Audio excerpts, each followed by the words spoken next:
Viewers, in May this year, Israeli Prime Minister Benjamin Netanyahu announced that from the 1st of July, Israel would start the process of annexation of some parts of West Bank. 1st of July is very close, viewers, and now Israel is set to start this annexation of some parts of West Bank. What does it mean, viewers, for the Middle East? Are we going to see a major escalation between Israel and other countries of the Middle East? And what is the significance of the timing of this announcement by Israel to start annexation of West Bank areas? Because if you know, if you remember, viewers, Israel captured some parts of West Bank in 1967.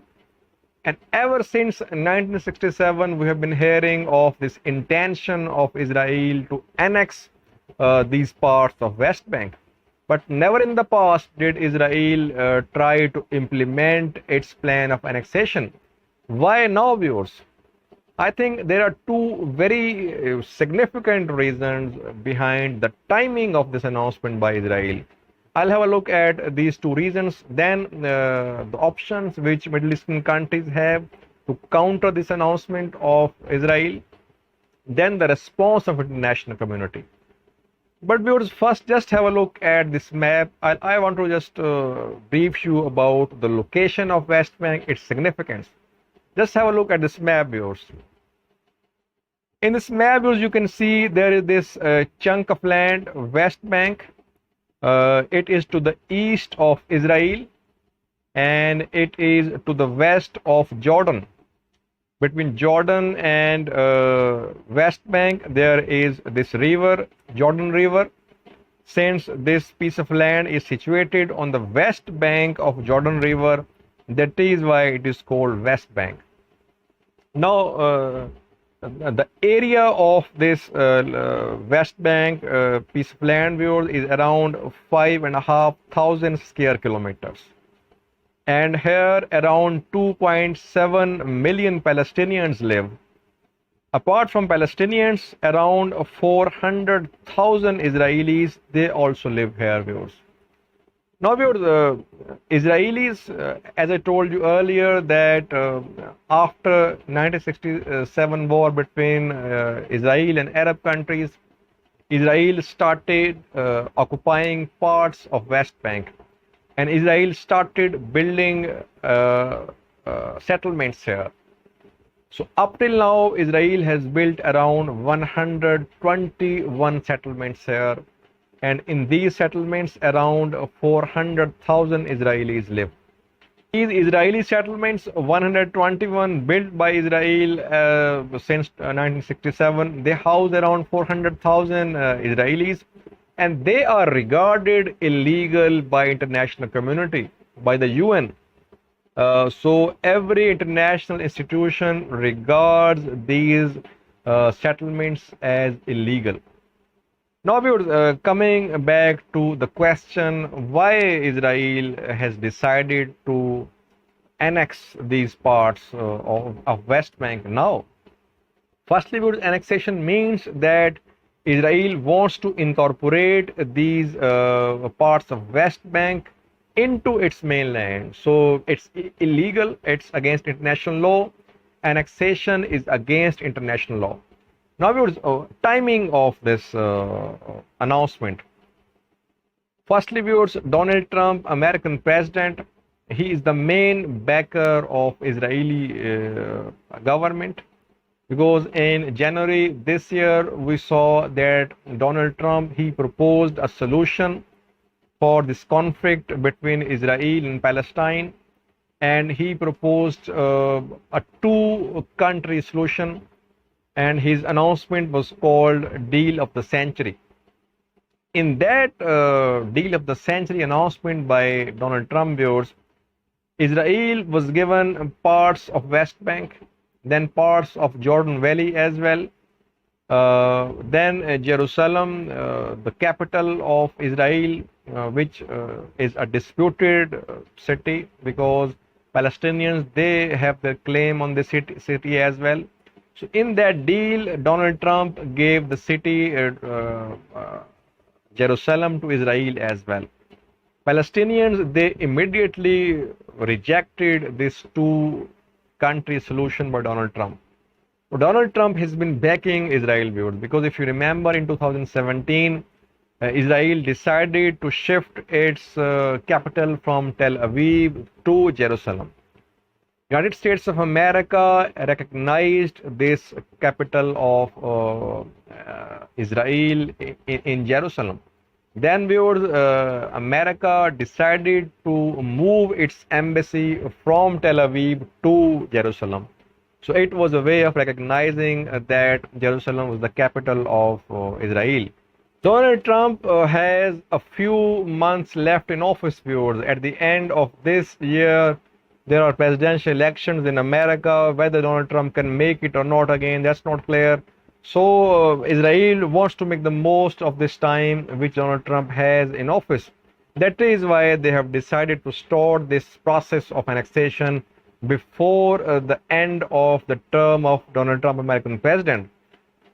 Secondly, viewers, the second thing behind the timing of this announcement by Israel is the fact that right now Israel believes that its neighbors, none of them is in such a position to militarily challenge Israel to stop this annexation. If you look at neighbors of Israel, viewers, Egypt, Jordan, both Egypt and Jordan, they have signed peace treaties with Israel. They have their own problems as well, especially Egypt, viewers.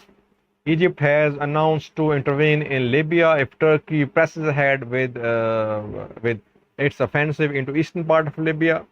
Then viewers, Syria borders Israel as well. There is war going on there. Syria is not in a position to launch a new offensive here in Israel. Jordan cannot be compared militarily with Israel, viewers. Only country left from where there might be some resistance is Lebanon, viewers. But economic condition there is very poor. People on the streets there. Hezbollah, though, is a bitter rival of Israel. But can Hezbollah launch an offensive at this point of time? It's very unlikely, viewers. So the situation in the neighboring countries is in favor of Israel, viewers. Then, viewers, overall situation in the Middle East as well, I think it's favorable for Israel as well. Polarization is on the rise in Middle East, viewers.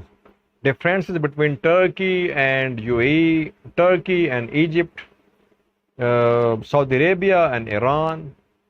So there are so many gulfs, so many differences among Middle Eastern countries that it's apt time for Israel if it wants to start this annexation process of parts of West Bank territories.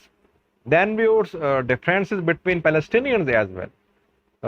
You know that there are two parts of Palestinian government. One part is based in Gaza, which is being led by Hamas, and the other part is being led by Mahmoud Abbas, based in Ramallah, West Bank. So there are differences between Hamas-based government and Ramallah-based government as well. So many differences among Palestinians, among Middle Eastern countries, that Israel believes it's the right time to start this annexation process. Now, viewers, lastly, what would be the response of Middle Eastern countries? Well, viewers, we saw in the past that when Israel decided to make Jerusalem as capital of Israel, we just heard condemnations, statements. Nothing was done by Middle Eastern countries apart from issuing these condemnations. Then, viewers, American embassy shifted from Tel Aviv to Jerusalem. It was a way of recognizing Jerusalem as capital of Israel. So no forceful response from Middle Eastern countries because they're divided. They're not on the same page, viewers. So I think, viewers, that there is no forceful response from Middle Eastern countries expected right now. They can do only one thing, viewers. The allies of USA in Middle East like Egypt, Saudi Arabia, and Jordan as well, they can put some diplomatic pressure upon Israel through America. They should try, and they might be trying to use their uh, friendship, their relations with America to put pressure upon Israel so that Israel may not start this process of annexation. Another last important thing, viewers, is that which parts of West Bank Israel would annex. That is also very important. I mean, Israeli settlements, they're spanning all over the West Bank.